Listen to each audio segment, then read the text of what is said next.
time frame. I ruin holidays like drunk drivers on the highway. You never saw me from your outside peripherals, performing rituals. Your conditions left critical. Your blood splattered decorates a fresh note. Your dead body lays beneath the Christmas tree, wrapped with the bow. Fuck Christmas holiday. Even Jesus Christ himself is probably rolling in his grave. Took the little baby Jesus from his manger. Merry Christmas, little baby, you're in danger. Guess you'll never grow up to become a savior. Conspiracy of silence, yes, I passed him to a stranger. Fuck anybody saying I'm spitting wicked shit. I'll take a wicked shit in your mouth and live stream it, bitch. Kick your pregnant lover's stomach, cause a miscarriage. Stuff your stocking with intestines of your dead grandparents. Tis the season of death and grieving. Tis the season that we believe in. Tis the season, don't fuck with us. Run from us, we disgusting and dangerous. There are no gifts for you. Hell no. There's only gifts for me. Hell yeah. It's all for me. It's all for me. It's all for me. It's all for me. What's up, everybody? Welcome to episode 30 of Horror Corridor, and we are here with motherfucking Razakel. What's up, man? What's up, man? How y'all doing? How you doing?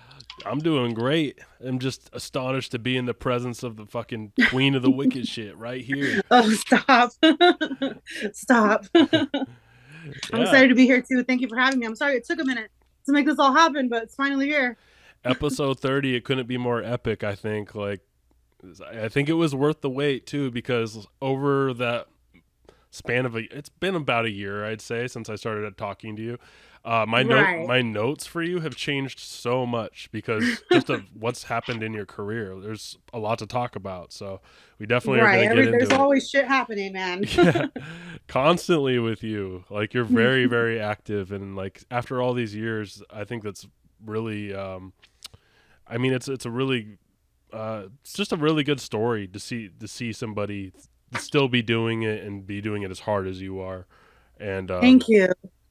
Yeah, and the music, it's just, you continue to perfect your craft. So, great job. Thank you so much, man. It's a lot of work, and consistency is key. So I try to just stay on it as much as I can because it's easy to get forgotten sometimes. So you just gotta fucking stay on it. Yeah. Well, I don't think that you're forgotten by anybody. You definitely left your mark. But for anybody who doesn't know you real quick, do you want to just introduce yourself real quick? Yeah, definitely. My name is Razakel. I am an underground female horrorcore, horror pop rap artist, singer, writer. I've written and sang all my life, but I didn't get serious about doing music until 2006.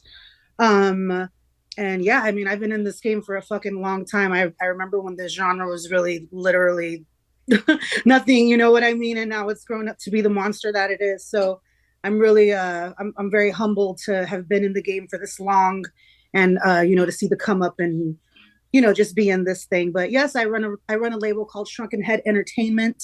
And we've been active since about 2000. I can't even remember now. Well, I started it back at Perfectly Disgusting. I think that was 2017. I think so. Yeah. I think so.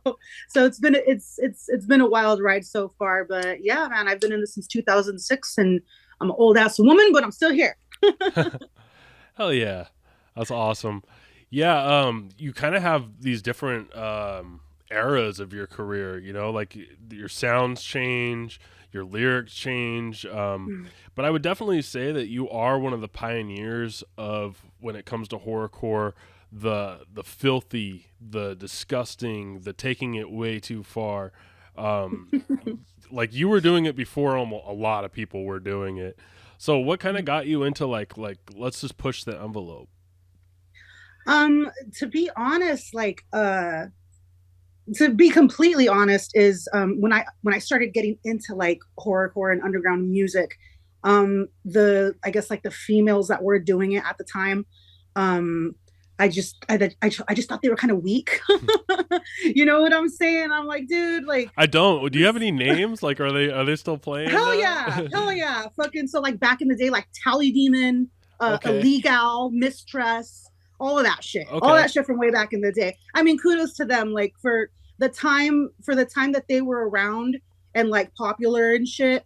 They did their thing. You know what I'm saying? They did their thing. But they were always like kind of like repping like, you know, like wicked shit or horrorcore or like dark and shit like that. And to me, I'm like, dude, no, no, like it just felt a little too just light, you know what I'm saying? But like, you Sure. have to understand, like, this is when I was like listening to shit like Brother Lynch Hung and you know, Cryptic and, you know, Comatose and shit like that. So it was a very like night and day difference. And I didn't feel like the genre was being respected enough because they were kind of claiming one thing but making it too light and fluffy, you know. And I'm like, well, I love this shit, you know, like I love the underground horrorcore scene. Like I think I can come, just because you're a female doesn't mean you can't come hard like a man, you know what I mean? Yeah. So that's when I started, like, you know, like I said, I've always written and you know, sang and shit, but that's when I really started getting like serious, like, you know, like I could fucking do this. I know I could fucking do this. Mm-hmm. And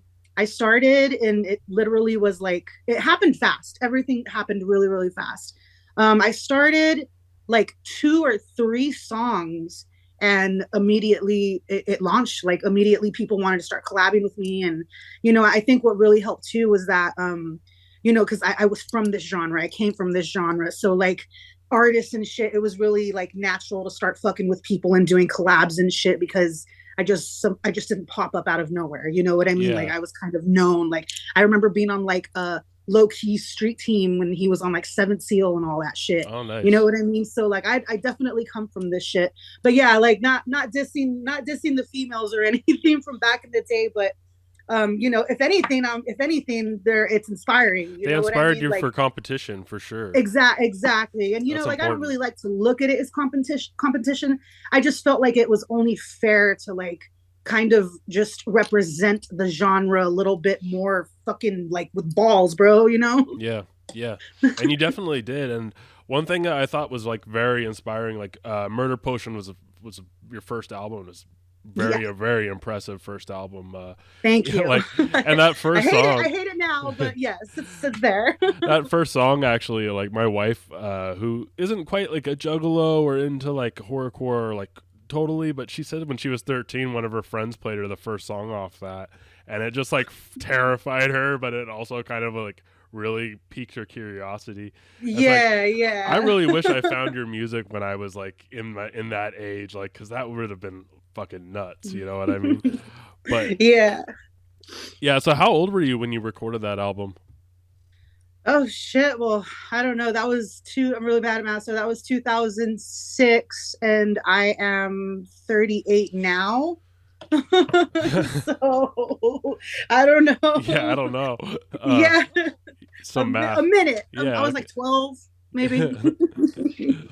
Another thing I thought was really crazy about you, like when I first discovered you, I think I discovered you probably it was around like 2011 or 12 or something like that when I first started hearing you. I think I saw you in songs, but when I first started getting down with your albums and listening to it, I was like, this chick knows a lot about true crime.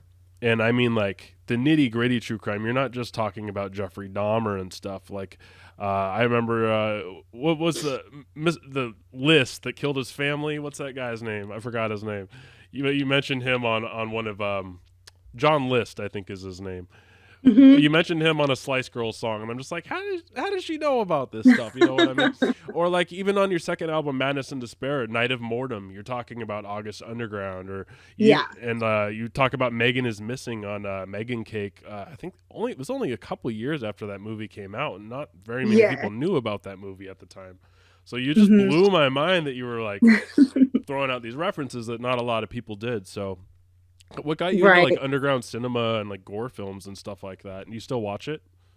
Oh yeah, definitely. I try to, you know, like there's a lot of like mainstream, you know, shit, but I really do try to, you know, like kind of like peek behind the veil and try to find like that underground kind of like, you know, like the B stuff sometimes, the cheesy stuff even, you know what I mean? Because there's some gold, you know what I mean? Like I really like how there's like a lot of like the mainstream shit, of course, but you know, like even like the fucking app like Tubi, you know, like Tubi's Tubi, like great, yeah. my boyfriend always says like that's where all the movies like go to die, and I'm like, bro, there's some good shit there though. You just have to like dig through shit, Yeah, yeah. you know. But Unearthed like the Films underground, like does stuff on there. The Unearthed Films yeah, has stuff. Trauma has stuff. yeah, Full for sure, Moon. for sure. And I don't like a lot of it, you know what I mean? Like sometimes if it's too cheese, it's too cheese, Sure. but like at least I give it a chance. But yeah, like shit like the August Underground Mortems, all of that shit, like the guinea pigs, fucking all of that shit. Like I love just You like just good shit, and like I love the gross shit, you know what I mean? It's just finding those treasures sometimes, and then same with the true crime, like you've got like the typical like Charles Manson, Jeffrey Dahmer, like you were saying, shit like that. But it's kind of cool sometimes to kind of look at these there's a shit ton of serial killers that a lot of people don't even know at all. You know what I mean? And I love it's that very stuff. different. Yeah. Yeah, and it's very different. Like back in the day when serial killers were around, they were all over the media and the news and shit like that. Like it's not like that anymore because they kind of like shun it. They don't want to give it a lot of like attention and shit because it brings the wrong attention. So it's really cool to just like kind of like find shits that's still going on, you know what I mean? Like shit that still goes on. Like I know here in San Antonio, like we still have a serial killer that's like killing and raping hookers all the time. They still can't find him, and it's like, damn, but like you gotta search for that shit because the news won't put it on. Yeah, for real. But yeah, man, like you just there's underground shit's everywhere, whether it's music, movies, whatever. It's just like finding it. Yeah, well, don't stop with those references, like because even if not everyone gets them, like people like me and J Hex Project, like we pick up on that stuff and we're like, damn, like she knows her shit, like. And then you go look, right? Like it like gets you intrigued, and then you want to go find out for yourself what's going on. Yeah, for sure. Like especially if you say a name of something I don't know what it is, I'm gonna Google that up. I'm gonna see what is Razakel talking about. Right. Yeah. So. Hell yeah, that's awesome. And when did you start getting into horror and all that kind of shit? Oh man, well I'm a pastor's kid, dude. Like both of my parents are Presbyterian pastors. They're retired now, but like I grew up in the church. Like I was literally like born into the church. So I think when I hit like probably like 13 or 14 and kind of started like I guess thinking for myself, you know what I mean, instead of everything being so instilled with me. That's usually I think the age, that's yeah. And it was probably sooner than that. Like, I remember growing up and like on Halloween or whatever, like fucking Nightmare on Elm Street would be on TV, or, Child's Play, or, Night of Living Dead, like all the old school shit. Like I had always seen it, but the interest didn't really spark until like probably turn heel. You know what I mean? Yeah. Like when I started like just kind of thinking for myself, and then that's when the obsession like really, really grew. And then, same thing with like the serial killer shit. If anything, I think that's what kind of spawned it, was like the true crime shit that led me into like more of like the horror movie aspect. And then it's been like that all my life now. Now it's horror shit every day. It's hard chasing that dragon too at this age. Like I'm around your age, I'm 35, and it's like now it's like I'll go on Tubi and I'm like, oh, that movie's badass, but at the same time I'm like, but I don't want to watch everything all over again. Like it's hard to find new serial killers to research, or new movies, or even new horrorcore sometimes. And it's funny you mentioned that, because like I kind of get played out too, you know what I mean? Because sometimes I feel like, fuck, like I have seen it all, or I have heard it all, you know what I mean? And sometimes I have to like stop and kind of change the whole dynamic of everything. Otherwise, like I feel like I'm just getting like just played out. So like it usually happens like after tour and around Christmas time, which is fucking hilarious. Like I'm like, oh my God, like I'm so inundated with like horror movies and horror music, and like my brain is fucking fried from like so much horror. So like when it comes to Christmas, I'm like, all right, it's rom-com time. I'm gonna get fucking sad and fucking happy and watch some Christmas movies and drink some fucking hot cocoa and like try to be normal. And then like I get into this weird space where I'm like, oh my God, I'm too normal, and then I have to fucking slap right back to reality and get back into the dark shit. And that makes that whole thing description that you just said make so much sense, because you have a bunch of Christmas songs, like not a bunch, but like the ones you have are fucking fire. Like Stocking Stuffer we're using for the intro is like just because it's the season, and like your verse on that is just you have a lot of switch ups on there, a lot of range, and the like. Fucking take a wicked shit in your mouth and live stream it, bitch. Like I just I love that I love that that drunk driver on the highway fucking shit too. Like sometimes I write these things and I'm like, I did that. Like when you told me you were gonna use that song for the intro, I was like, fuck, I haven't heard that song in such a long time. And when you sent me the clip, I was like, oh shit, I said that. Yeah. I did that. That verse is amazing. It's so great. And then even the hook that you do. I mean, you always do such great hooks. So Thank you. Thank you. That's definitely one of the things I'm proud of. Like I take pride in my writing and shit, but like hooks are what I really, really, really have fun with, because that's like like verses are always great for any song, but that hook, that's why it's called fucking hook. You know what I mean? Sure. Like you gotta hook people in. It's like fishing, and once you have a banger, you have a banger. So yeah, thank you. I'm glad you said that, because I'm very proud of my hooks for sure. And it is crazy to look at your discography too and be like, she's got hooks on pretty much every single song. Like what got you to be able to write like that, to be able to come up with those melodies and song patterns that are so different from everything? Is it your interest in pop music? Yes, I was just gonna say that. I grew up in I grew up listening to a lot of pop. A lot of just the typical shit, fucking Boys to Men, Spice Girls, Britney Spears, Backstreet Boys, NSYNC. Like I've always loved pop music in general, like R&B also, just because it is so catchy. You know what I mean? It is so catchy, and like it's one of those things, especially like 90s R&B. It was just such a sweet spot. And yeah, that's my shit. Like that's my shit. Yeah. And I just love the catchiness of all of it. Like I don't even necessarily give a fuck what they're saying. It's just the melodies and like the transitions and just the sound of it. And I think that's where some of the best hooks come from.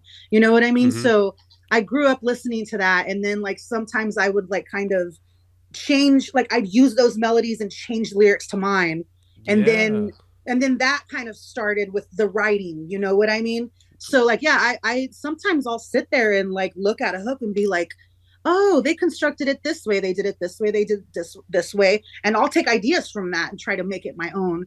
And I really think that like that's why a lot of people do enjoy my hooks and my songs too, is because I'm kind of like, it's not a trick, but it's like, a lot of people in like the underground and horrorcore and shit, they really hate pop, or they hate country, or it's very a lot of people are very like one-minded, not everybody, but a lot of them. But like it's really funny when like I do have people that really like my shit, and they're like these really hardcore like underground horrorcore heads, and it's like, bro, that Britney Spears inspired that whole hook. That's awesome. That whole fucking hook right there. That's awesome. So yeah, like definitely pop, R&B, a lot of metal too. Like I love the Deftones, I love Mudvayne, I love Slipknot, Linkin Park, Limp Bizkit, shit like that. That's kind of like the new metal scene and shit like that really like kind of merged everything, and it's kind of poppy too. You know what I mean? Sure. So yeah, that definitely pop, and like 90s like R&B and all of that shit's definitely still to this day. Like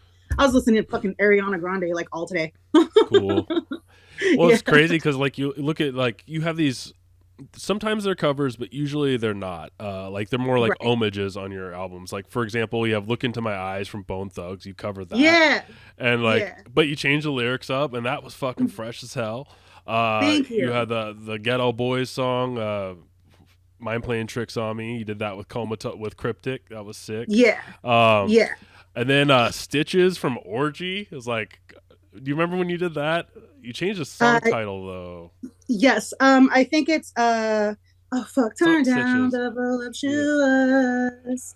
Yeah, it's from, I think it might be from, oh fuck, I forgot what it's on too, but I mean it's on one of these albums. Yeah, it's so good. There's so many. And then back to 90s R&B, like your Pony cover from Genuine, and that just came out like last year, and like I had that on repeat for a couple days. That was, and you added your own flavor to it too. It was awesome. Yeah, definitely. That was a fun one. I actually just redid "If Your Girl Only Knew" by Aaliyah. I just got that track back today, so I'm going to be dropping that one probably like at the end of the year. But yeah, I love Aaliyah too, so it was kind of cool to cover that one. So that's the new cover. I think I'm going to go ahead and do that next year, is probably drop a cover a month. That's awesome. I love that. Yeah. Then maybe a cover collection one day. Hopefully, man. It kind of sucks because like I have to buy the license and to cover the songs and shit. Sure. But it's okay though. You know what I mean? If it's worth it, it's worth it. And like, it's just, I think it's just like a fun, it's a fun way to show like a different side of me, and you know what I mean, like just have fun like covering songs that like that I love and putting my own like flair on them. So yeah, that's the next one. That's the next one. So do you have a studio at your house now? Can you do Yes. everything out from home now? That's great. Yep. Yeah. I just moved into this new house. We've been here about, I think, like 6 months now. So my last place was so tiny, dude. Like I had my studio in my room. It's just a little portable studio, nothing fancy. And then we finally moved into this house, and I'm lucky enough to have my own office now. So I made the office to the studio. We're Oh in the man. studio right now. I have the mic back here. Oh, that's so cool. And yeah, it's getting there. Like I'm still I'm still unpacking, you know what I'm saying? I'm still Yeah. like making it mine and shit. But finally I have my own creative. I always have my own creative space, but now it's like legit. You know what I mean? Yeah. Like I can be away from people, have my own office, and really get to work. So it's been like night and day for sure, just having more space. And recently I have a show on Saturday, so I've been practicing with the band. So it's really cool. Like all I have to do is just move this desk out of here, and the fucking drummer comes in here, sets his shit up, got the guitarist. So like That live it's just band it's shit. That looks yeah, it's awesome. shit like that where it's like room. Like I have room to be able Yeah. to just like accommodate the people and make the music even better and brighter and bigger. So when did you start playing with the live band? That's the first I've ever seen of that, was like when you posted about that. Well, about 2 years ago, it was right before COVID, actually. I had a band, and we did like two shows together. We did a punk rock show, and then we had a rap show that they did for me, and it was fucking awesome. Like, I mean, it was really easy for them because the music's already done. You know what I'm saying? Like, the songs were already made. So, literally, all they had to do was just, make it girthier and make it like just more aggressive. You know what I mean? I feel like when you have like a drummer, it kind of gets everything a little bit more like fucking pound in the face type shit. Sure. You know what I mean? Like my music already moves people, and like it gets the crowd going and shit. But like sometimes just that extra fucking oomph, really really helps. So we were getting pretty serious, and then we were actually supposed to fucking open for like Cypress Hill, and like things were getting really really good. And then that's when fucking COVID hit. And then when Sure. COVID hit, we couldn't even practice together. You know what I mean? Because Yeah. everyone was quarantined. Like they were getting sick. Like it stopped. It fucking threw like a spoke for sure. Like it fucked everything up. And then, now that things are kind of getting a little bit back to normal, my guitarist from back then, I had hit him up and I was like, yo, like, I got the show coming up. I'd really like a guitarist and a drummer again. Like, let's try to work something out. And he was like, well, fuck, like, I have a new band now. I can't necessarily do it. He was like, but I know some people that can help you. So Cool. he hooked me up with my new guitarist now, Susie. And then there's this dope band from here called Requiem Rust. I'm gonna have to send you some of their shit. They're so dope. All There's this right. band called Requiem Rust, and the drummer is fucking amazing. And he's from Puerto Rico, you know what I mean? I'm from Honduras, so like we just kind of have like this raza thing every time we see each other. It's just like, like we're homies, we're people and shit. And like Cool. we've always said, like, oh, we gotta fuck around one day. We have to fuck around one day. And then I hit him up for the show, and he was like, let's fucking do it. So it's really cool to have like these guys from like rock and metal, like want to fuck with me, and they're really respectful about it, and they actually like it. They're like, dude, like it's dark hip hop, like it's really really cool, like fits my vibe. So yeah, so we've had like 4 or 5 jams, and then we're having our final jam tomorrow with Ane. And then we're having one more jam like right before the show for a sound check with all the girls, because we kind of like, schedules are crazy and shit. Yeah. But yeah, like it seems pretty good. Like they seem excited, and they seem like they want to keep it going. You know what I mean? So hopefully I can, at least locally, like have a live band every time. And eventually when I get back on the road, hopefully I can take these fools on the road with me, man. That's awesome. Cool. Yeah, I thank can. you. I I'm hopefully excited. some like live footage comes up so I can see what Definitely. that looks like. Oh, definitely, Yeah. definitely. All we have a lot of people filming tomorrow and shit too. And Small's one is coming down too, which is awesome because we have a song called Senile together. It's a fucking yeah, hell yeah. It's our like old song. Like we performed it when we went on tour together, but we haven't performed it, god damn, like that's years and years and years. So Didn't you do it's a really dope. music We're gonna video for perform it that? with the band. We're gonna perform it with the band, which is gonna be fucking sick. Oh, So nice. there will be footage. We're gonna stream that shit, and we're gonna film it for sure. That's sick. Smalls one and a band. That's gonna be an epic show. Yeah, man. So when did you become connected with the Slice Girls? Well, okay, so it's like going back to the pop shit. Like I've always wanted, like the Spice Girls. It's Hmm. so weird to say Spice Girls now, like because of the Spice Girls. Yeah. But it started with like me loving pop music too. Like I've always wanted to be like in a girl band or have a girl band. Like I've always, for as long as I've wanted. And then me and me Smalls one and Lissa Sear back in the day who's the Dead Girls. I don't know if you ever heard about the Dead Girls. Hell yeah. So like that was like our dream, you know what I mean? We were like, yes. I was like, yes, we finally did it. Like I have a girl group.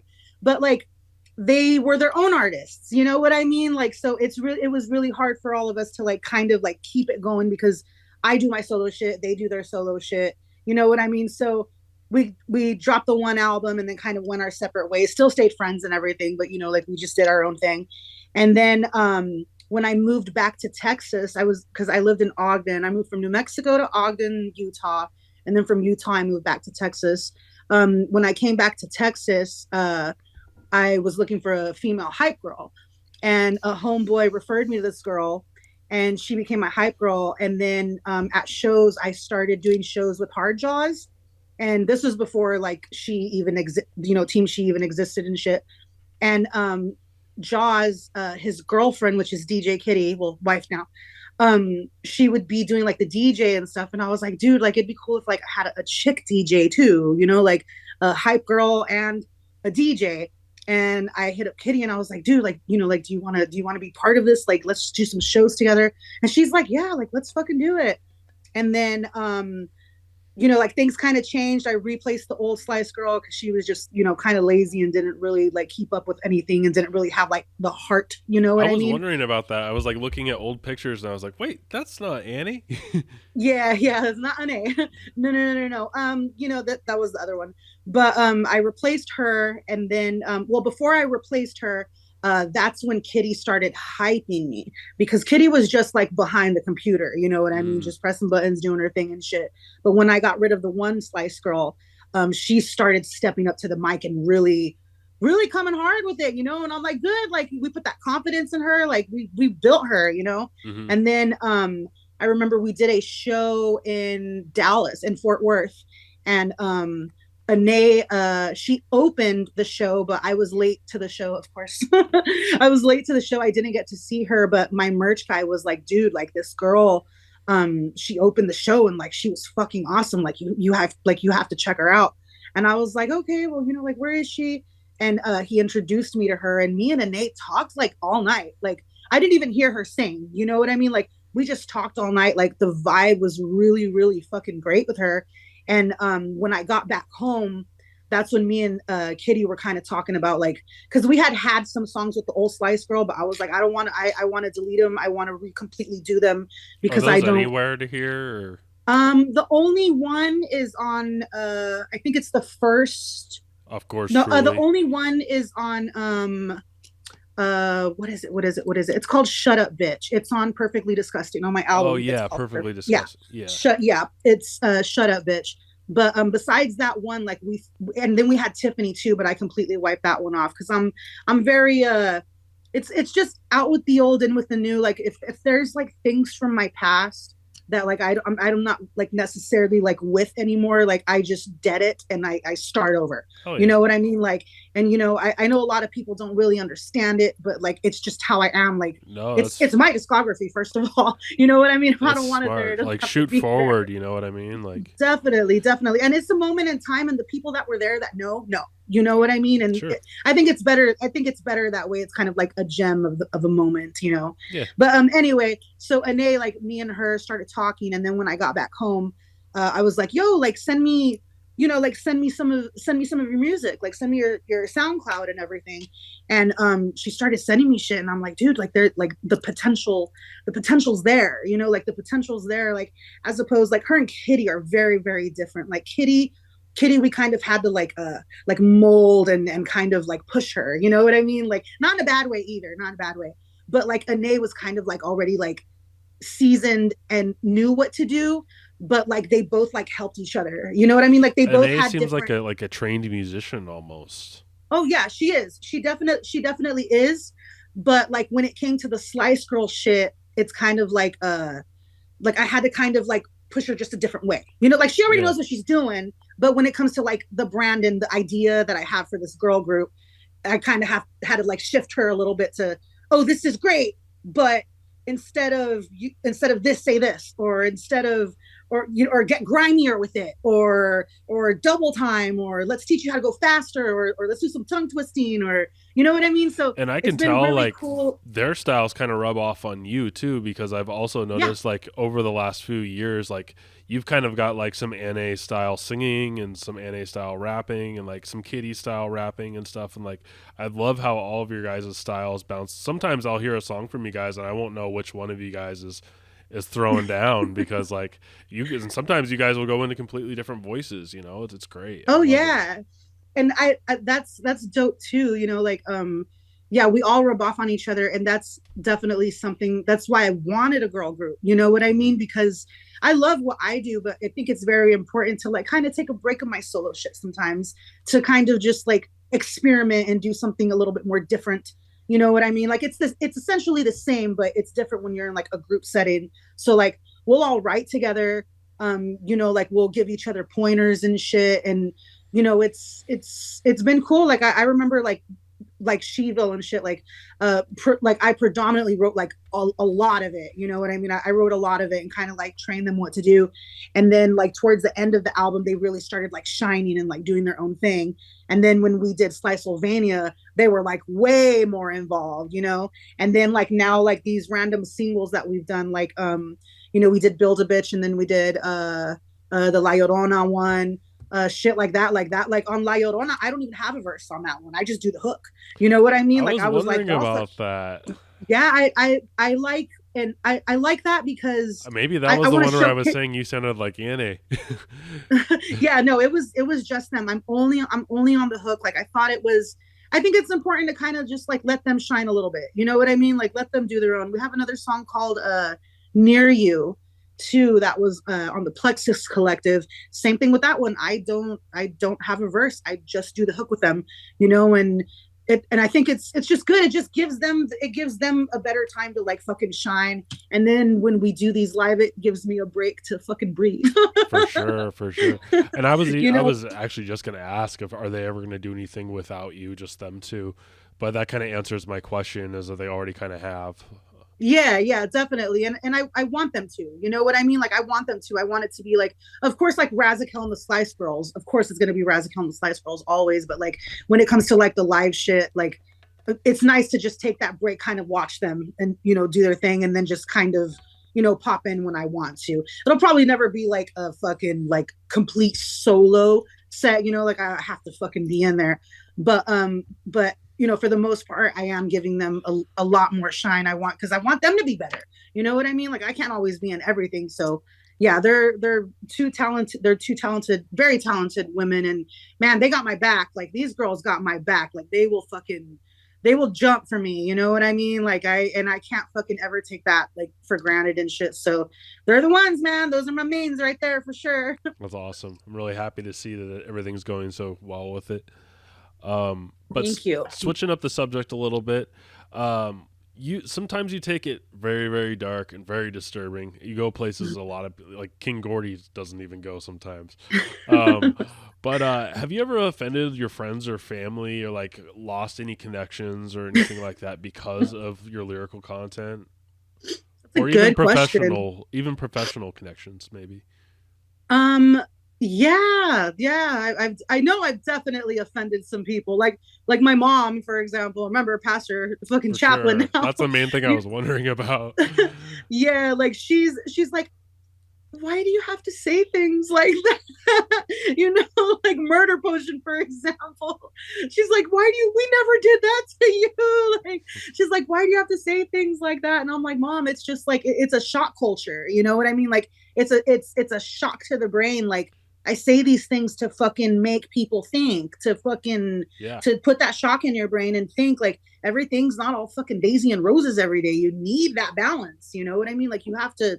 My music's no worse than the news on the fucking TV. You know what I mean? Like it's just said vile, you know? Hmm. So like there she says that and she tells me you have a beautiful voice and I like your music. It's not for me, but she still supports me. She's so That's sweet, great. you know what I mean? That's And great. then it's there's also been some times where like other artists will feature me on their songs and they'll have other features and the other features are like no, I don't want to fuck with her. Like she's a little too much. Like I know there was this one song that I did with my boy Omega Sin, and the dude was like the other dude on the song was very Christian, you know, Hmm. Christian background and shit, and he did tell Omega that like you know I don't, you know, like she's good and everything, but like I'm not really into like that devil shit, you know.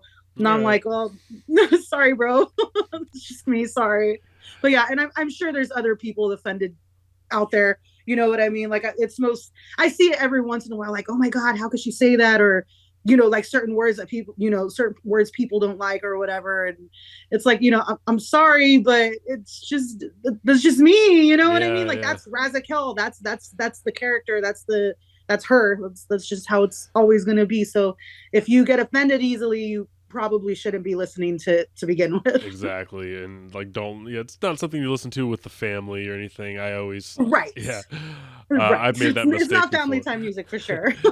But yeah, and you have changed it up a little bit. Like you aren't quite as offensive as back in the Madness and Despair days and stuff like Right. that. But still, you have songs like KYS that you just put out with Hard Jaws. There was another one that was pretty fucking hardcore that you did. You just slipped some stuff in there still that it's just like, damn, she just said that. You know what I mean? Like, so I really appreciate that. That like you still keep it raw. Thank you. Yeah, like I think back in the day, it was a little bit more aggressive and more offensive because I was just starting, you know what I'm saying? And I needed to kind of like build that foundation and set that mode where like I'm gonna say it, I said it, and you know once it's out there, you can't take it back. You know, once it's out there in internet land, it's there for fucking ever. And yeah, like it has toned down now, but I think it's toned down in a more like mature way. You know what I mean? Like I feel like I'm just finding smarter ways to say it instead of like fucking blatantly I'm gonna shit on your face It's type it's a shit. lot You more know what I polished. mean? It's a lot less GG Allen and more Definitely, polished. definitely. And you know, and I can't keep it the same. You know what I mean? Like Yeah. I can't be a copy of a copy of a copy. I have to find ways to like kind of reinvent it and still make it fresh. You know what I'm saying? Has anyone ever tried to like pull up your old lyrics and try to like cancel you or some dumbass bullshit like that? Definitely, especially now in this fucking cancel That's what I generation. was Jesus wondering. Christ. Yeah. Yeah, man. Like on the KYS song, there was a few people that really got mad that I dropped the F bomb. You know what I mean? That I said faggot. You know what I mean? Like a lot of Yeah. people were like, why do you say that? And I'm like, dude, like I said Lil Nas ain't a faggot. Yeah. You know what I mean? Like, but Yeah, we're and still you're getting mad. talking about society's perception of each person too. So Exactly, it's exactly. And then you know, like people, you know, there's some things. Oh well, she said this or she said this back in the day and back in the day, and I'm like, dude, this is fucking. Like you can cancel like you know all these bigger artists, but this is fucking the underground. Like you, yeah. there's, what are you gonna do to me? What Yeah, are you gonna do to me? yeah, for sure. But yeah, I mean, you still keep it. Oh, the other song I was thinking of was with Diabolic. That was the school shooting one. Oh yes, the Columbine one, Damn, that high one's fucked school. up. Yeah, that one's so fucked up because it's like that's the kind of shit that like we worry about every single day. You know what I mean? Definitely, And you guys definitely. just Yeah, that song. dug straight into it. Yeah, that's an offensive one for sure. And you know, Di has like a fucking, you know, he's a veteran pretty much, you know, so like he knows about guns and he loves true crime shit too. So I remember like I had this beat for a minute and I had the hook for the longest time and we were talking about like some Columbine shit one day. I think we're actually like sharing notes on their journals on the boys journals and shit. And I was like, dude, like you should jump on the song with me. And he was like, bro, let's fucking get it. He's like, send it now. And he sent that bitch back to me in like 2 days. Like he was fucking on it. He sent it back to me. We got it mixed mastered. And it was like we had like a month like before, you know, 420, before April 20th when it all happened. And we're like, oh, we're gonna do it. We're like, we're gonna pick April 20th to drop this motherfucker. Like, we're gonna do it. And yeah, it came out. It's a fucking banger. Like Diabolic is hands down like one of the best lyricists in the underground, Yeah, period. You yeah, know, for most sure. talented, talented motherfucker, great fucking family man. Like he's like my brother. We call each other cousin shit. Like, I talk to him. I try to talk to him every day. He's so fucking busy, but like, no, he's very, very talented. And that's definitely like one of our favorite songs. And we were just talking the other day too. And I was like, damn, like I looked up the first song that we did together called, what was it? Breathless. We did a song called Breathless on a collab album I did a long time ago. And I looked it up on YouTube, and that thing came out in like fucking, oh my God, like I think 2016 or something. I can't remember, but I was like mind blown. I'm like, I can't believe how long ago, like how long ago that was. It was probably sooner than that. And then it's just crazy. Like we've always known each other and fucked with each other, and now it's like, damn, like now we're on the same team. And that style of song is so much different than high school. You know what I mean? So it's really cool to see like the come up and shit. But even the old song was like, damn, that shit's fire. And the new shit's fire. Like, fuck yes. Yeah, it'd be great to just, I mean, you've done enough collab albums, but if you ever did a collab album with him, I'm sure people would be in for it for sure. He actually mentioned that too. He was like, we need to do a collab album. I'm like, oh my God, why does everybody want to do a collab album with me? Because the hooks. Yeah. Those hooks are priceless. It would be dope. That would be something I'd be interested in for sure. I mean, we're all workaholics anyway, so that nothing's out of the question. So after all that, now, is there anything that you don't rap about anymore?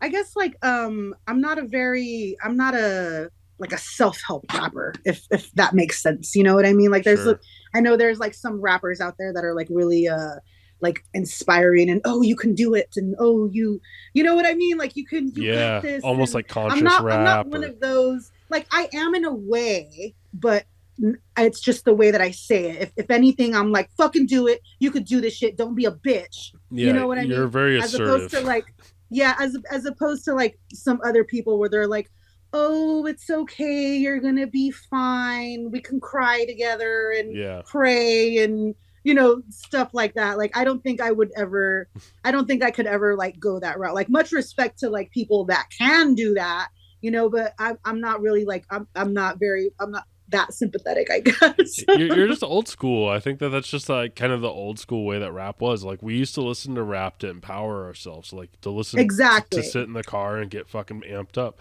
Now I feel like people listen to it to like sit in their car and OD and their fucking car seat and die and be all sad. No, and shit. For sure. And there's some good shit. You know what I mean? Like there is some good shit. It's just not my style. Like I'll listen to it, like like I like Lil Peep and shit like that, Lil Bo Weep. Like I love shit like that. It's just not.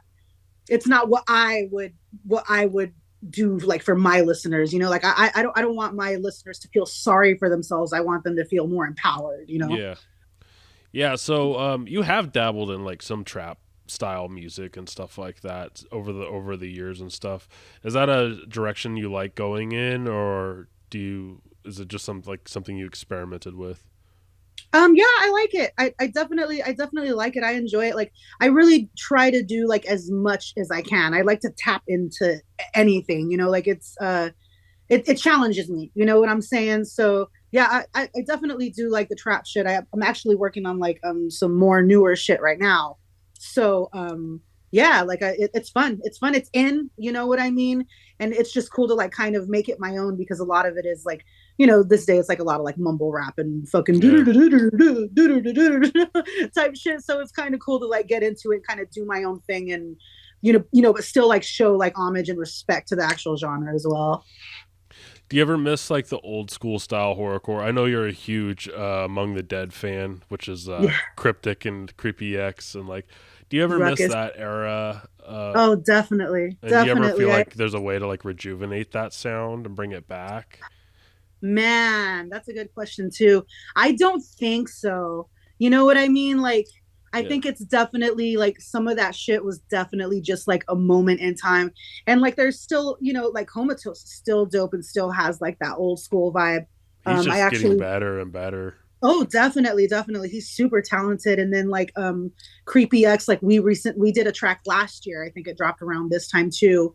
And like he's still dope. Yeah. But like as for like that sound, you know what I mean? Like that sound, I don't think it's ever going to be the same, and I think it's better that way. You know what I mean? Like it's good to like leave the history with the history, and then like the people that are still doing it now, it's really cool to just see and hear the come up. You Yeah. know what I mean? But you always have to. That's always like the foundation of it. Like Among the Dead and Cryptic was like my shit. Like that was my shit fucking coming up. So it's cool. Like I wish like they would come back, but at the same time, it's like, man, like some things are just worth, like leaving alone. And like some people ask me that too. Like they're like, oh well, well, what about like another Dead Girls album or shit like that? And I'm like, maybe one day or maybe some collabs, but like I don't want to take away from like what was there. And Yeah. and it's kind of like that like with newer artists now too, like big like mainstream artists and shit. Like you always love their old shit the most, but like, everybody has to evolve and move on and Yeah. if anything it's more special because you were there at the time when it happened and then you see the come up. Agreed. Agreed.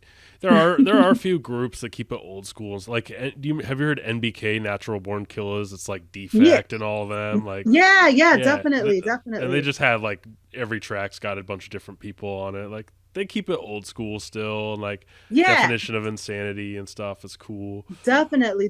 And that's dope too. Like I like when people can kind of like just keep to their shit too. You know Yeah, what I mean? Like for example, another one, like Troubled Minds from Murder House exactly. out there in Michigan and shit. They like you hear them, you're like, that's that Detroit wicked shit. You know what I mean? Like it is what it is. C Poppin, Yeah. Shane Wolf, same with him. You know what it is. Bloodshot, Yep. shit like that. Like there's these people that like still very like stay in the lane that they've created. And I fucking love that too. I really love that when you listen, you know exactly who they are, and like they still have changed their style and they still have like they're still in this moment, but like you could still tell like, oh, that's them. And that there's Hmm. like that part that like never washes out of you. You know what I mean? Yeah. So that's dope too. Man, and you just named so many artists. I'm just thinking of the collabs you've done, like Comatose, "Blood in the Snow" is like it's a Christmas song that you and Comatose did together, where you Yeah. reference August Underground "Penance." Speaking of August Mhm. Underground again, and that song is just great. I mean, it comes on my Spotify like randomly sometimes. Like Spotify just knows it's a good song. So, or Yeah, man. Like sometimes my Spotify this year was like a lot of me and my team shit, but it's because I have to practice these songs for sets and shit, yeah, and then like once in a while like the algorithm will go off to like some old songs of mine and I'm like, I can't even remember. Like I couldn't recite that song off the top of my head. Or like some people will be like, they'll hit me up like, oh, you said this in a song once, do you know what song it is? And I'm like, what? I'm like, no, I said it. They're I like, hit oh, you I up. found it. And I'm like, what is that song? I hit you up once. It was Walter Ellis. The song was called Walter Ellis from Yeah, Damian yeah, Quinn. The yeah. coolest hook ever. Like, I don't want to Thank try to. you. You'll scream, keep screaming, no, no, no, and you Yeah, kept, and I thought it was the Children of the Grave song because yeah. that hook is the same way, kind of. And But I'm yeah, like, no, I love that song, but I know it's different. And I finally got around. It's a fucking Damian Quinn song. Of course, every song you've done with Damian Quinn or Dark Half is fire too. So yeah, definitely. Yeah, fucking Dark Half, man. Damian Quinn, my brother, right there. yeah. Yeah, and you did a lot of shit with Gino, Damien, Dark Half, Cult Activity. You were on that Hmm. album, which that song had Smalls One and Scum on it too. I think, which Hmm. was really cool. Yeah. You're just all over the place. I don't know. I just like I'm just feel like Wayne's World right now. Like you remember this, you remember this, but like yeah, it's just you have such a great legacy. It's like I Thank would you. I would love to just like know about every recording experience you've ever had, but I think those are memories for you. Um, Definitely. I'm very like blessed and lucky to just even do music, you know what I mean? Like it's definitely like the biggest stress relief and a way to express myself, and anybody that's along for the ride, like I'm very grateful for that, and everybody I've collabed with. And it's also like a lot of people think that you do a song, you just get a beat, you rap or sing to it, and then just to release it.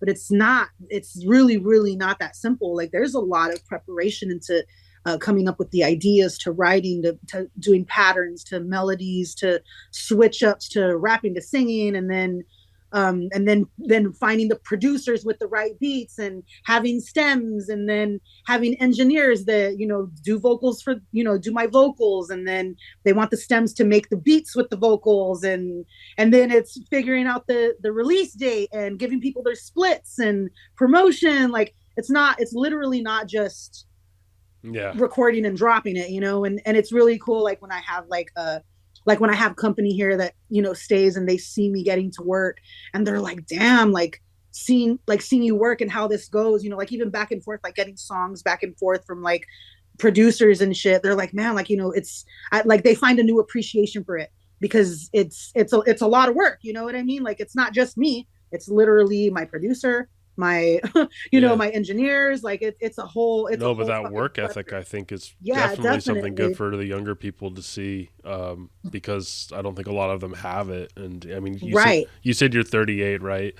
Mm-hmm. I think I don't think a lot of the people in their 20s even like understand what it's like to go flyering at going from record store to bookstore to record store, like handing out physical flyers. It's changed. It's changed. Like back in the day when I started, that's how it was. It was flyering. It was selling CDs. It was physically mingling with people. There wasn't no touring. There wasn't music videos back there. You know what I mean? Like back in the day, it was not like that. That's why, I was saying earlier, like now, like the game completely changed. Now it's fucking iTunes and Spotify, and it's online. You know what I mean? Like everything's more online than physical. If it's physical, it's when it's like shows, and then now touring's a thing, and now music videos are a thing, and now interviews are bigger and better. And you know what I'm saying? Like shit has changed a lot, but that's why it's really important to fucking stay relevant with the shit, because shit's always fucking evolving. You have to fucking stick with it. So it's just crazy now, like how shit is, and like where do we go from here? Like seriously, like what's gonna happen in the next you know what I mean? Like what's gonna happen in the next fucking 2 years? Like shit's always fucking changing. So like, goddamn, I'm just gonna fucking be like this AI created fucking hologram or something. What's gonna happen? That's why I picked journalist and not musician, because like I'm like I can't compete with anybody, man. Like back when I did music, I was always mediocre, and like this is just something that's so much more fun. Okay, I couldn't imagine what the competition is like out there. Like, do you ever feel like that's overwhelming? Not really. Like I think in the beginning I did, but definitely because I've been in this for so long now. It's like it's not even competition anymore, and I don't even bad like wording. I just don't like I don't like the competition like state of mind, because to me it's like, if I start worrying about what other people are doing, it's gonna like influence me. And the reason I've been so successful and come this far is because I purposely don't. You know what I mean? Like I make it a point to not beef, or you know what I mean? Or like, like a lot of people say, oh, like you're the queen of the wicked shit, you're the queen of horrorcore shit, like that. And I like appreciate that. And like I'll say it in songs and stuff, but like just because I've been doing it a long time doesn't mean I'm the best. You know what I mean? Like I've just been here. But no, I really try not to look at it as a competition type thing. I know a lot of people do, and like it kind of pushes them, but like I don't know, I just can't. You know what I mean? Like I can't put that much energy into like someone or something else when my formula works. You know what I mean? And I think it's worked because I'm not fucking pissed off and trying to beef with anybody. Just to go back to Queen of the Wicked shit, I would say it's Dead Girls is the Queen of the Wicked shit. It's all three of you guys. Thank you. Lissa Sear, Smalls One.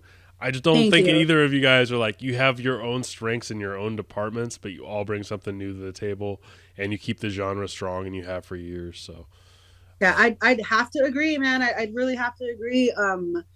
Yeah, I mean, those are like my sisters, you know what I mean? Like some of my best friends, I've known them. Like, I mean, when I first got started, the first label I was ever with, me and Smalls were on the same first label.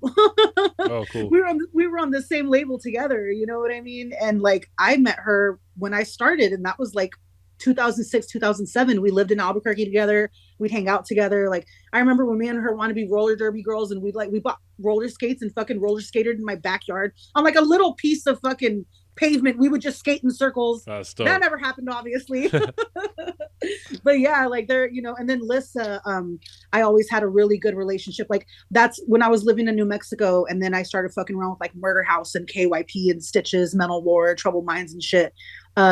Michigan was one of the first places that I had ever like travel to go perform and shit, and then that's where I met Lissa, and me and her we've been friends since. And I'm in Smalls she's gonna be in town tomorrow, you know what I mean, like we're gonna hang out and shit. So it's cool, man. It's really cool to like still have like those connections from back in the day, and like I can talk to these girls and they know exactly what's up because they were there, you know what I mean, like just like I'm talking about the come up between like traveling, doing shows, music videos, all shit. Like they've seen it too. Yeah, you know what I mean. They're OGs.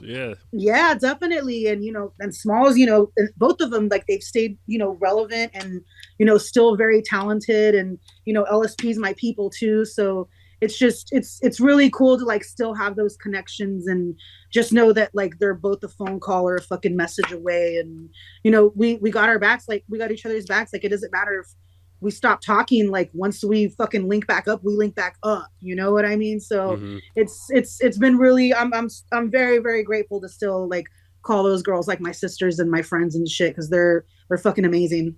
That's awesome. Do you plan on doing any, I think I kind of asked this earlier, but do you plan on doing any collab albums like with anyone else? I know you just released one of them that got pulled, but right now, well, we are working on the new Slice Girls album. Nice. So that will be coming out next year for sure. I mean, we've just talked about it. I know me and Smalls definitely want to do something. She's coming over Sunday, so we can already like start sifting through beats and shit. Oh, cool. So I know me and her definitely want to do something. I know there's a homeboy of mine, his name's Justin Symbols from the God Bombs. We've been talking about doing something, but I mean, these are just ideas, you know. Di has said it too, like let's do something. Sure. You know, like they're just ideas. So I mean, whatever happens, but I'm definitely open to it. But for sure the Slice Girls, and then for sure the one with me and Smalls, and then for sure before everything is I have a side group with Insane Loke and Omega Sin where it's called 3 from Hell, and we're almost done with that. I saw some promo from that from like a long time ago, or not a long time ago, but months ago, and I was like, is that still a group? Yeah, definitely. It's just like they're beasts, you know what I mean? Like they're always working, they're beasts, and you know, like now Loke's with us, and then Omega's a fucking like I can't even keep up with that dude. I gotta check him out. I've seen his name on tracks and stuff. It doesn't register yet. He's hands down another one that's like, he's like tier, you know, like he's like God tier. Like that dude is like up there. Like I can probably say he's unfuckable. You know what I mean? Like he's fucking amazing and one of my best friends too. So like, and then same with Loke. Loke is fucking ridiculous, you know? So it's really cool to like collab with both of them because we're all so different, but we're all still from here. And it's just cool. Like I've always wanted to do like a local group too, because they're very Texas, you know, like they're very Texas like oriented and shit, as opposed to me. Like I'm from Texas. I've lived here for a long time. I went to high school. I'm you know, basically raised here, but I've always been moving. So when I moved back here, like my fan, like I did have a fan base, but like locally I needed the help to learn to meet new locals and learn different styles and shit from here. And they were Insane Loke and Omega were like the first two that like really took me in and wanted to work with me and shit. So we did the one song together called Every Single Night. We have a music video to that one too. And when we did that one, we were like, yo, we have to do this. Like, it's really cool. Like Loke with the really like fucking gangster killer rap. He's sludgy and gross. Yeah. And then Omega with just like not even double timing, triple timing, quadruple timing, super fucking lyrical. Sick. And then me, I'm none of those. You know what I mean? I'm none of those, but I'm fucking sick. Yeah. I'm fucking sick, and I could say some fucked up shit, and it kind of just it just fits, you know what I Yep. mean? It fits. So yeah, I was actually listening to some of the songs the other night, and I think we're like about four songs in, and I heard them and I'm like, oh my god, like we got to get this out. Like we have to at least do a couple more songs, but it's fucking amazing. So that's definitely next. That's definitely next is the Three from Hell shit for sure. One person you collabed with who's like a local legend was Justin Sane Native on Psycho X Girlfriend. I would love Yes. if you could hook back up with him again for a song. Hell Just his yes. voice Hell is so yes. grumbly and like he's got his own Definitely. original style. I love that. I just wanted That to throw song that is in. so sick. That Yeah. song is so sick. Like I forgot about that one, but yeah, That I line remember where you're that like one. licking the toilet so he can be with you Yeah. forever. I love that. Why do I do this? Why do I do this? Yeah, man. I remember when I gave him the idea for the song, he was like, okay.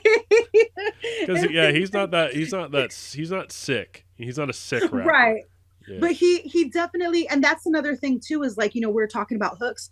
I never let anybody do my hooks. It's very, very rare Yeah, that I you're have right. anyone do my He hooks. did the But hook. when I first found out about Justin, I was like, dude, he's such a great singer. And I remember saying that back in the day, I was like, besides Gino, back then, like Justin stepped up to me. I was like, damn, like he's dope. Like he layers shit, he has harmonies and everything. And then that's when I was like, fuck, I think I'm gonna ask him like to do a hook, and people were like, what? You're gonna have someone else do your hook?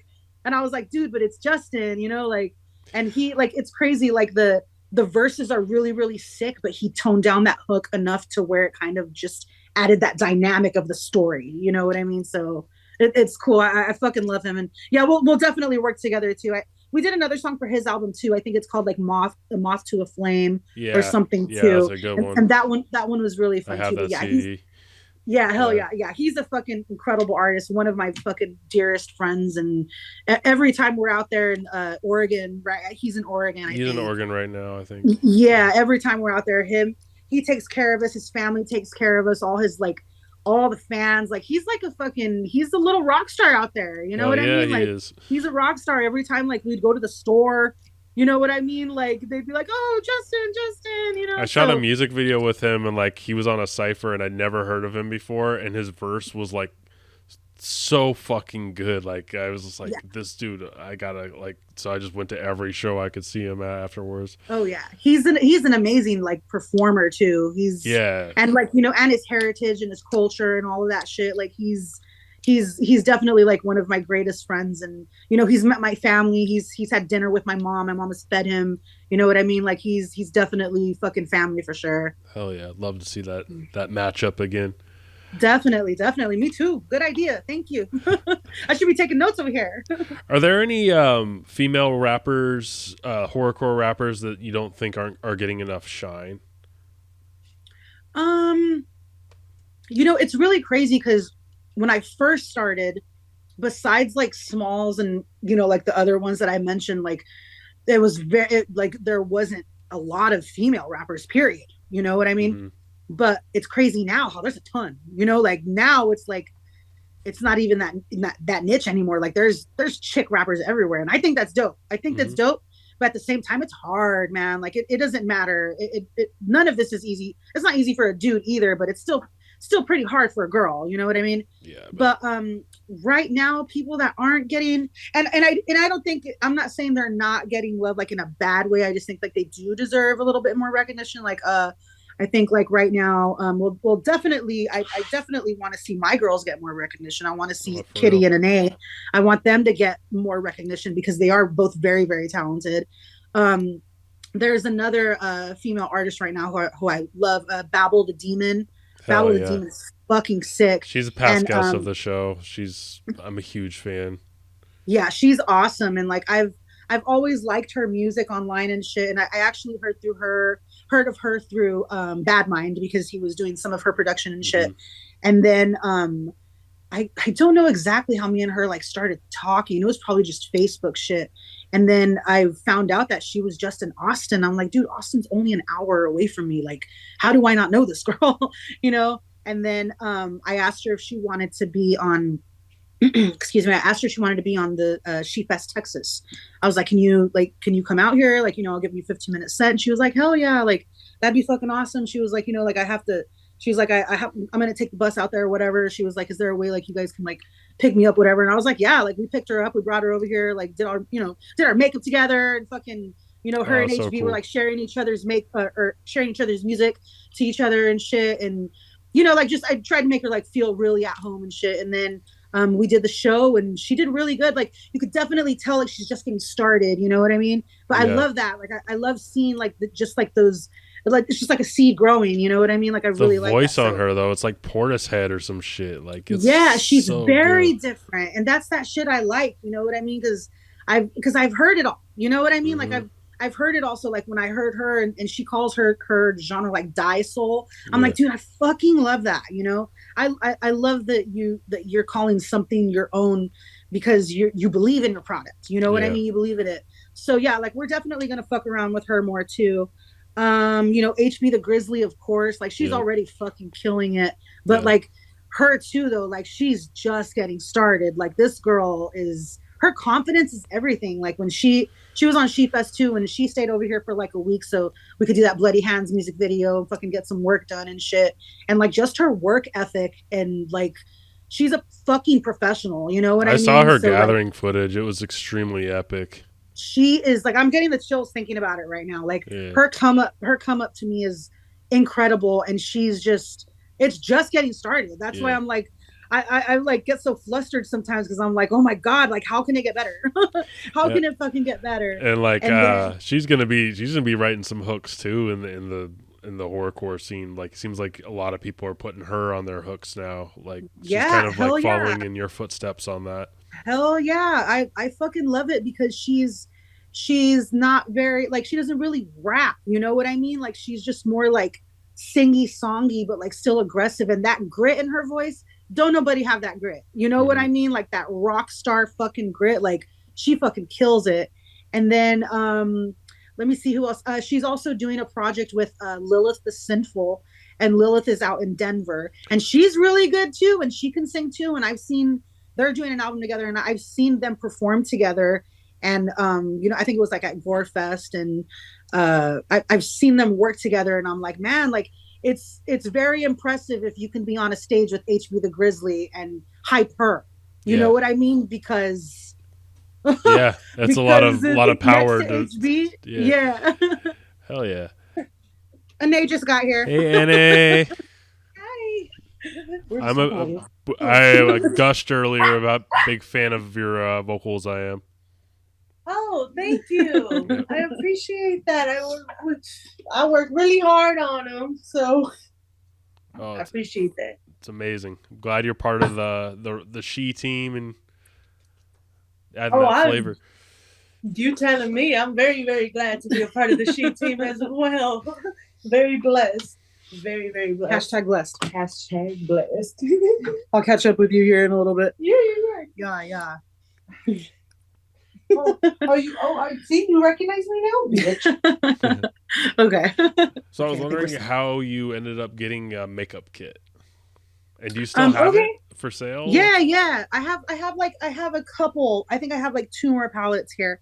I used to. Okay, so I don't know if you've seen this music video of mine. It's called there's a music video I have called Pariah.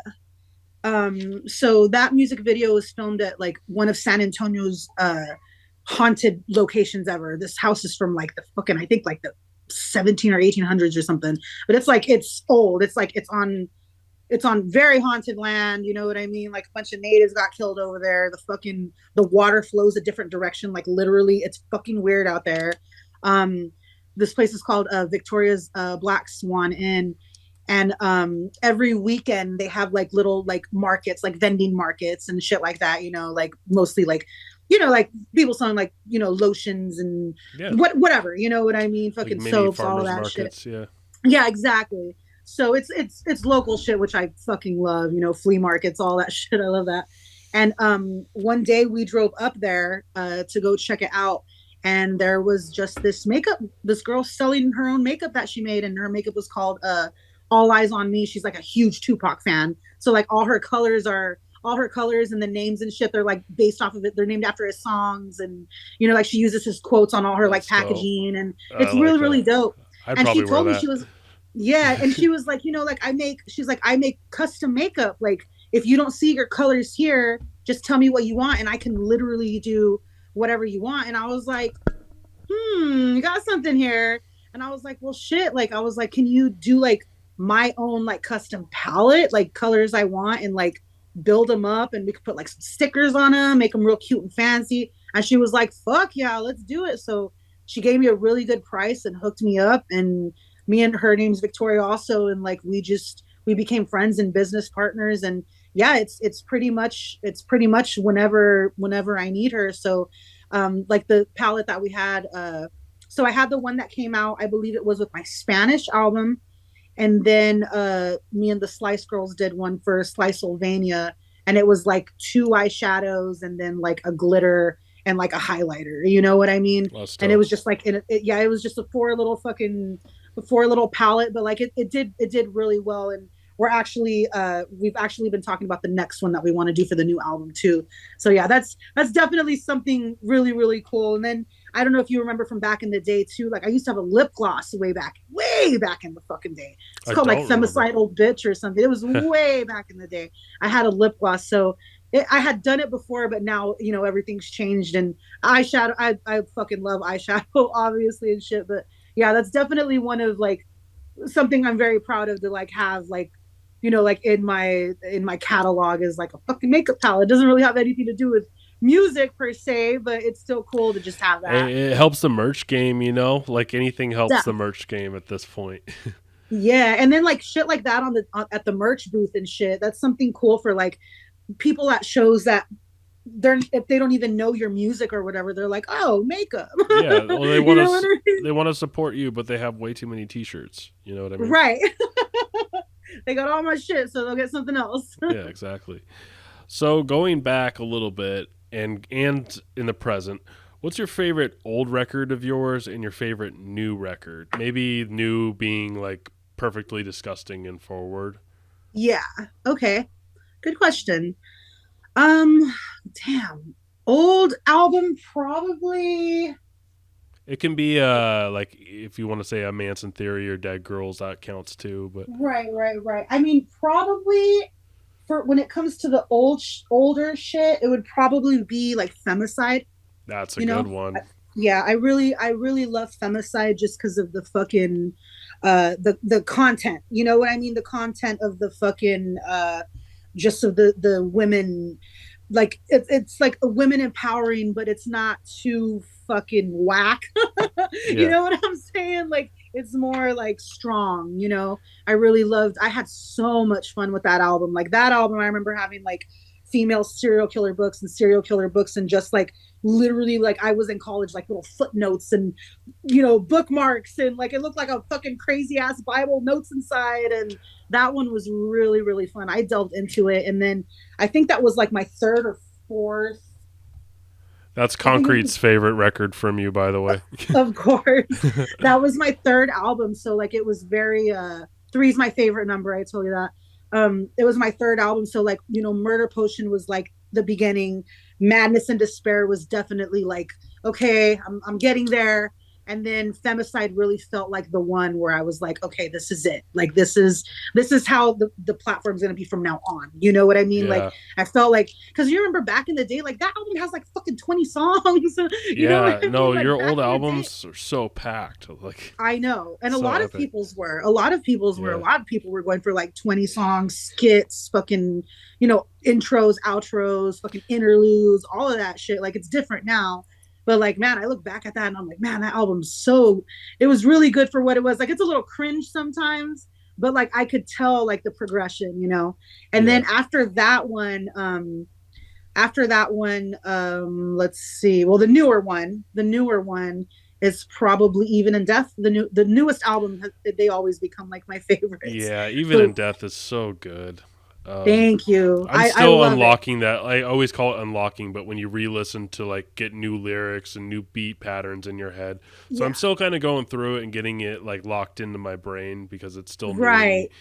Yeah, I like, love. I really, really, I really, really love that album. Gorse Truly was really fun too, mhm. but it's always the last thing that I do that always becomes my favorite because it's just the work behind it. You know what I mean? Mhm. So yeah, that one's super fun. Like, I I don't think there's like one song that I think is like weak. I think it's banger, no filler. You know what I mean? It's Yeah, and just everything links track after together really well too. It's a really definitely, fluid album.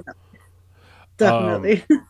I think my final question is, will it ever be possible for you to come up to the Pacific Northwest to tour? Because I don't think you've ever been up here, have you? In Washington, Not since I've been a fan that I know I of. know the furthest I've been up there is like Portland. Okay, Portland. That's the furthest, I and can make and that it's trip. only been one time. Yeah. It's only been one time. So I mean, like touring in general has been kind of dead because well, it was different because COVID and gas prices. You Hmm. know what I mean? And it's fucking expensive out there. Like once you Oh, hit I like wouldn't tour right now. Hell no. California and all that, like it's once it starts going up there and shit, like we always it doesn't matter how much we even charge for the tour package, like going up that way, like we always break our asses, Yep. always, every time we're out there. If it's like it's either too much with like gas or it's too much well, the travel in California is fucking huge. And then hotels, like oh my god, I love it out there. It's just it's expensive. And then it's also just promoters, man. Like I'll go wherever, just book me. Yeah.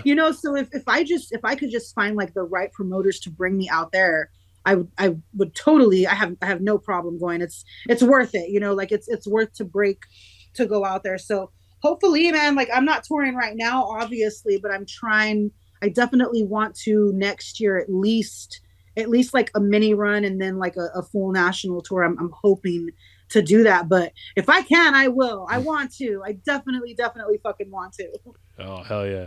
Yeah, me and like I hang out with Concrete a lot cuz he lives up here too, and like we're always Cool. just talking about how like it'd be so cool if we could get some of these artists from all the other labels and camps and stuff up here in the Pacific Northwest and stuff, because I mean it's like we're also close knit over the internet and shit, but we barely get to Yeah. see each other, and it's kind of like isolated up here in the Northwest. So yeah, if you ever get Yeah. a Yeah. chance, like that'd be sick to see you guys up Oh, here. I'd love to. Like I remember when I mean this is back in like the olden age, like dinosaurs and shit, when me, Bloodshot, and Concrete did a show in Bremerton. Yeah, I yeah. remember that I can't even remember I how long saw the ago that picture was. of that. You guys are very young. Yeah, that one that we did the one show in Bremerton and it was dope. I remember it was so fucking fun. Like we all had such a great time, but that was just it was so long ago, and I don't know. I'd definitely love to go back. I definitely love to go back. We got to make it right. You know what I mean? We got to make it right. But yes, I'm gonna try my best. I promise. Okay, cool. Well, it'd be great to see if you do. But until then, we'll keep an eye out for everything that you've been talking about. And anything else to say before we end out the show? Shit, no. I mean, I got this show coming Saturday. We got everybody just start. Anae's the first guest to get here, and then everybody rolls in tomorrow. Yeah, there's just like a lot of new shit popping off. We recently dropped a huge merch drop with our friend out at Worldwide Medias and shit. So if anybody has a chance to fucking check that out, like there's links all over my social media and shit. But like we got merch on deck right now, and Christmas time is coming, so check that shit out. But no, like we're all working very very hard. We have a couple new releases coming out we have Jaws coming out with something new. We have HB's coming out with a new single also. I'm coming out with another cover. And yeah, like next year is already fucking shaping up to be fucking beautiful for both Team She and myself. So, if you guys are fans, thank you. And, I'm glad that I still have a lot of people that have stuck by my side since the beginning and shit. So I'm very fucking grateful that, everybody's part of this journey and shit. So yeah, like just keep your eyes open and fucking keep believing in us, because it's going down. It's going down for sure, man. And thank you for fucking having me on this. I'm sorry it took a while, but I'm glad it finally happened. Fucking honor, Razakel. Thank you so much. Of course, man. Thank you. Hope you have a great night. You too, man. Have a good one. All right, bye. It was a beautiful Christmas morning. Inside my heart remains black. A bloody knife is what I'm holding. It's too late, there's no turning back. Nobody ever saw this coming. Her family sleeps while they find out who knows. When they check under the Christmas tree, they'll find her dismembered limbs tied up in a bow. Under the mistletoe, I'm making out with her severed head. I left her dress on her princess bed. My Christmas gift is her lovely death. This is much more evil than penance. I left no evidence, not one clue. It's an unsolved mystery. JonBenet Ramsey Part 2. My blood runs cold like the harsh winter snow. I don't depend on my heart cause it froze. And the only thing that makes sense is death. There's nothing left. Blood in the snow. Blood in the snow. Blood in the snow. Blood in the snow. Blood in the snow.